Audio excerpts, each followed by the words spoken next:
Rasulullah sallallahu alaihi wasallam la yahillu damuril muslimin illa bi ihda thalasin as-sayyibu zani an-nafsu bi nafsi at-tariku lidini al-mufariqu lil jamaah. Dari sahabat Nabi Abdullah bin Mas'ud, mudah-mudahan Allah meridhai beliau, bahwasanya beliau berkata, sabda Nabi Muhammad SAW, tidak halal darah seorang muslim untuk ditumpahkan kecuali karena salah satu dari 3 sebab.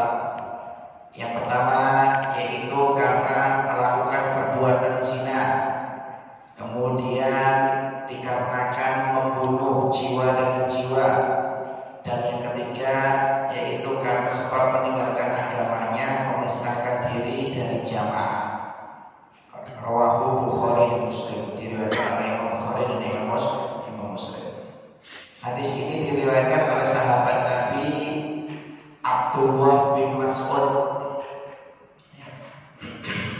Abdullah bin Mas'ud ini termasuk as-sabiqun al-awwalun, sahabat yang pertama-tama yang masuk Islam di kalangan muhajirin, dan beliau ini termasuk sahabat yang ke-6 masuk Islam, sahabat nomor 6 yang masuk Islam.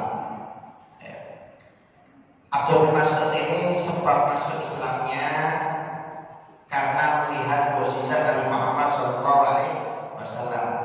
Pada waktu itu Abdul bin Mas'ud mengembala kambing milik Uqbah bin Abi Mu'ad. Jadi ketika Nabi Muhammad SAW dengan sahabat Abu Bakar As-Siddiq berjalan karena kecapean, kemudian melihat Abdul bin Mas'ud ini mengembala kambing. Kemudian dipanggil oleh Nabi Muhammad, "Wahai pemuda, apakah kamu punya susu dari kambing itu untuk kami minum?" Kata Abdul bin Mas'ud, "Saya tukang pengembala, ini kambing bukan milik saya, jadi saya tidak bisa ngasih." Kata Abdul bin Mas'ud, orangnya amanat, maksudnya mau dibeli oleh Nabi Muhammad SAW. Tapi Abdul bin Mas'ud mengatakan, "Saya cuma tukang pengembala kambing, ini punya majikan saya, bukan punya saya." Akhirnya Nabi Muhammad mengatakan, ada kambing yang sudah bahasanya itu kalau sekarang menopause, nggak bisa keluar susunya, sudah tua. Ya, kalau kambing sudah tua itu nggak bisa keluar susu. Akhirnya kata Abdul bin Mas'ud, ada ini kambing sudah tua, nggak bisa keluar air susunya. Akhirnya dipegang oleh Nabi Muhammad SAW, dibacai doa, kemudian keluar susu. Ya, keluar susunya. Akhirnya diperas oleh Nabi Muhammad, diminum oleh Nabi Muhammad, diminum oleh Abu Bakar, diminum oleh Abdul bin Mas'ud. Setelah itu kata Nabi Muhammad, dipegang pentilnya sampai mengatakan kembali seperti semula. Akhirnya Nabi Muhammad mau pulang. Ketika mau pulang oleh Abdul bin Mas'ud, dipegang, mau diperas lagi, ternyata nggak keluar. Ya, ternyata nggak keluar. Ya, akhirnya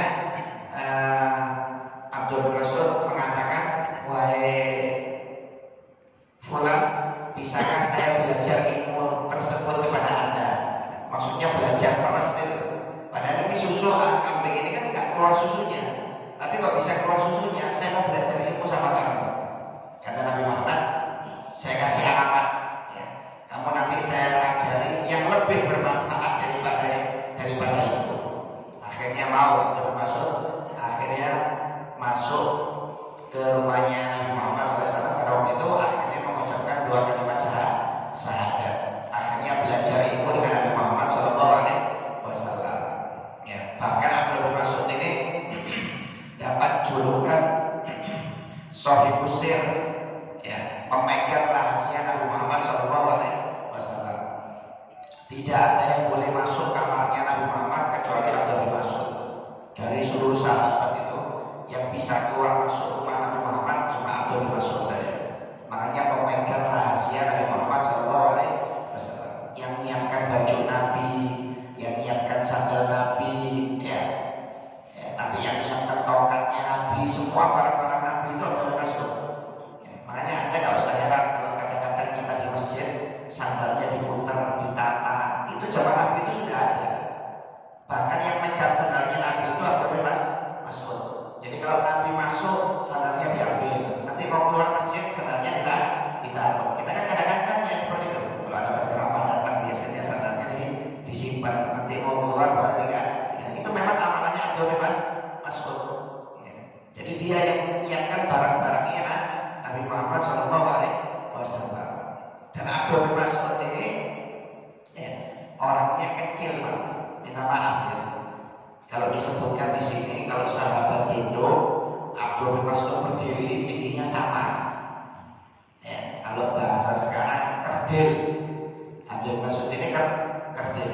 Karena dalam riwayat sejarah itu kalau sahabat duduk seperti kita duduk biasa, Abdul bin Mas'ud berdiri, tingginya sama. Tingginya sama. Ya kalau dibahasakan sekarang kerdil, Abdul bin Mas'ud ini kerdil, orang kerdil, kecil. Ya, sahabat itu kalau sampai pernah dikisahkan sahabat itu kalau lihat betisnya Abdul bin Mas'ud itu ketawa. Ketawanya bukan menghina karena lucu modelnya. Modelnya lucu. Sampai Nabi Muhammad pernah melihat apa yang kalian ketawakan. Kata sahabat, betisnya Abdul bin Mas'ud lucu ya Rasulullah. Kata Nabi Muhammad, demi Allah, betisnya Abdul bin Mas'ud ini nanti di mizan kalau ditimbang lebih berat daripada gunung Uhud. Kata Nabi Muhammad SAW. Gak boleh kalian mempertawakan Abdul bin Mas'ud. Ya. Jadi Abdul bin Mas'ud ini termasuk orang yang hebat, walaupun kecil, tapi luar biasa, ilmunya luar biasa. Pemegang rahasia Nabi Muhammad SAW. Bahkan Abdul bin Mas'ud ini orang yang pintar dengan baca Quran dan ahli Quran, bukan pintar baca Quran aja ya.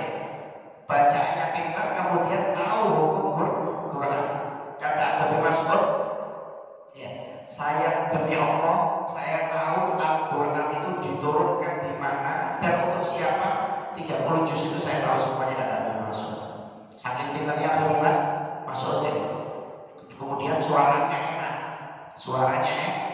Nabi Muhammad mengatakan kalau kalian ingin belajar Al-Quran sesuai diturunkan, maka belajarlah kepada Abdul bin Mas'ud, kata Nabi Muhammad SAW.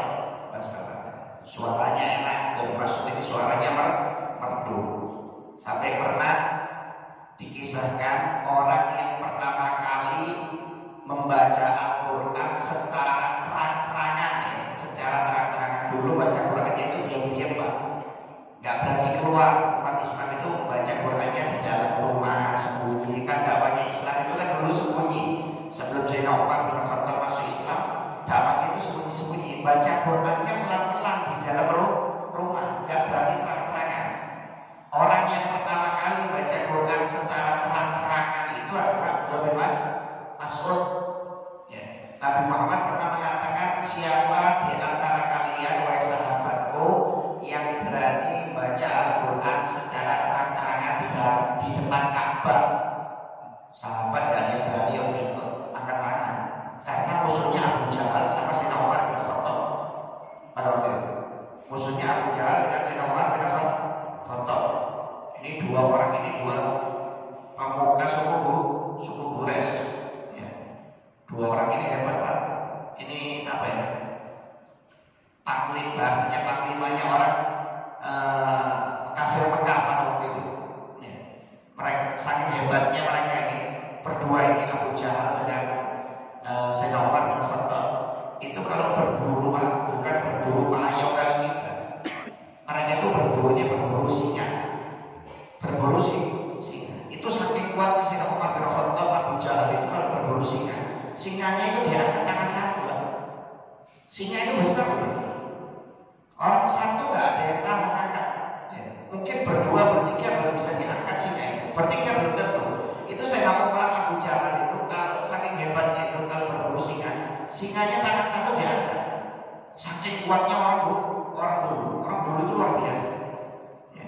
Jadi sahabat itu ketika ditanya siapa yang berani baca Quran di depan Ka'bah, gak ada yang berani angkat tangan. Karena musuhnya Abu Jahal